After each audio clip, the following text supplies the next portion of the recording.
In 1933, he burst onto the big screen and into the cinematic history books.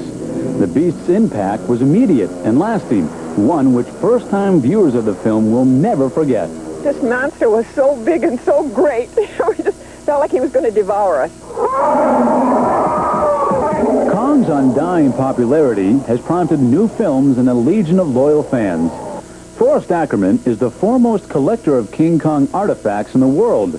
He remembers the night when he attended the West Coast premiere of the original King Kong, and how Hollywood's talent made it come to life.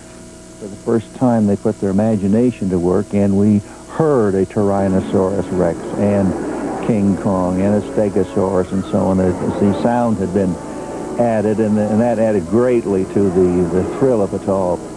Now, over 50 years later, Hollywood has taken the thrill of King Kong one step further with the introduction of an exciting attraction at the Universal Studios tour. According to show producer Peter Alexander, the ride will put the audience face to face with a fully animated 30-foot Kong. We can do this live so that you not only see the creature and see the effects, but you smell his breath, you feel the fire, you feel the steam. It has a visceral impact on you. Groundbreaking for the $7 million project got underway without much fanfare. However, behind the scenes, work was busily proceeding from the initial construction of Kong to touching up a model of the entire attraction, which is set in the streets of New York. And paint these just about the same color. Now, give it a little variance, you know. The person assigned the task of designing the sets for the show was two-time Academy Award winner Henry Bumstead. He earned his Oscars for the realistic settings on the films To Kill a Mockingbird and The Sting. For 2 months, Henry sketched the King Kong set from pictures of New York.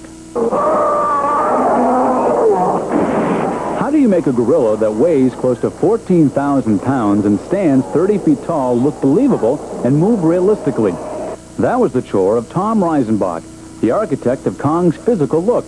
We didn't want to create just a big screaming gorilla, but we did want to show emotion. We wanted to be able to show fear and curiosity and anger and fright.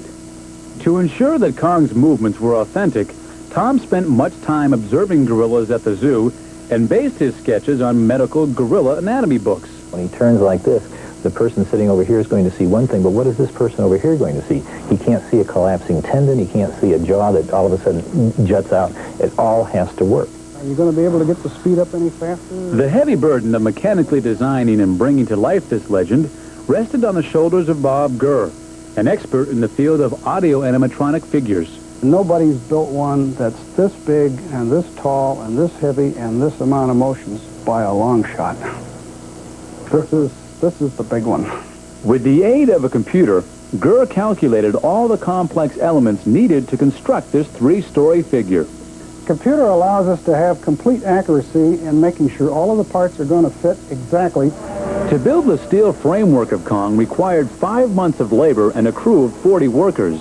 The work was slow, tedious, and technical. But when King Kong was complete, he would display an impressive array of 29 movements.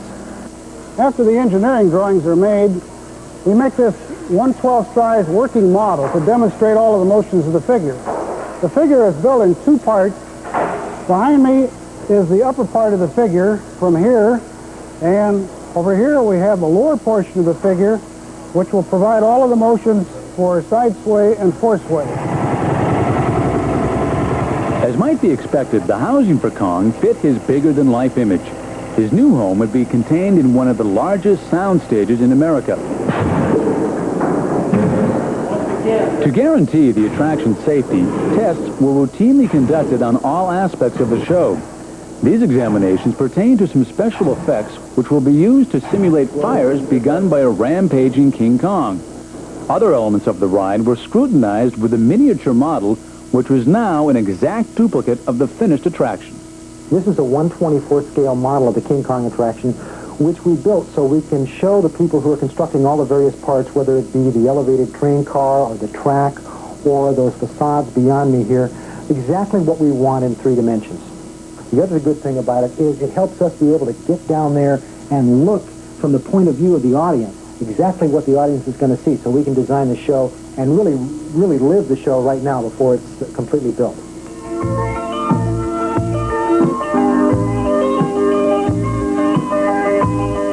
Cosmetically, Kong was taking shape.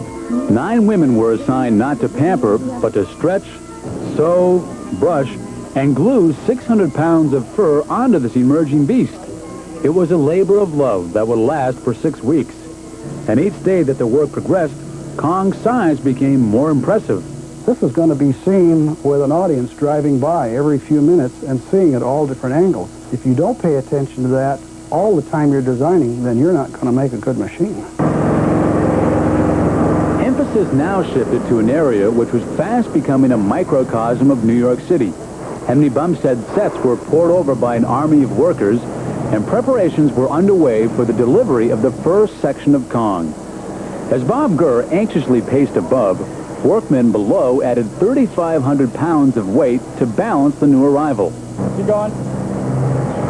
Perfect, straighten out. A short time later, the chest was firmly in place.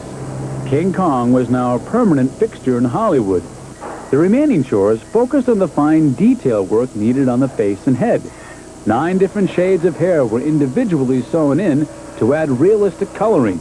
And when the final paint was added to his eyes, Kong was ready for his much-awaited homecoming. We've been working over 3 years on King Kong, so this is a rather key day. All we've got to do is drive it 6 miles, 1 more trip on a crane, and it'll be installed on its final resting place, making King Kong a total being. It's even more lifelike than I expected. When the head was finally lowered, 11 years of planning and research had been rewarded. Only one task remained, and that was to bring life to the new King Kong. I scan the tram, you know, and it kind of goes back and forth. Yeah, like that.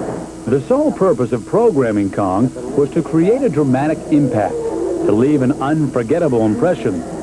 When the first tram enters the show and its occupants slide within 3 feet of Kong's fury, those present will not soon forget it. The total experience of this face-to-face encounter with King Kong guarantees that the legend will continue to a generation of new fans.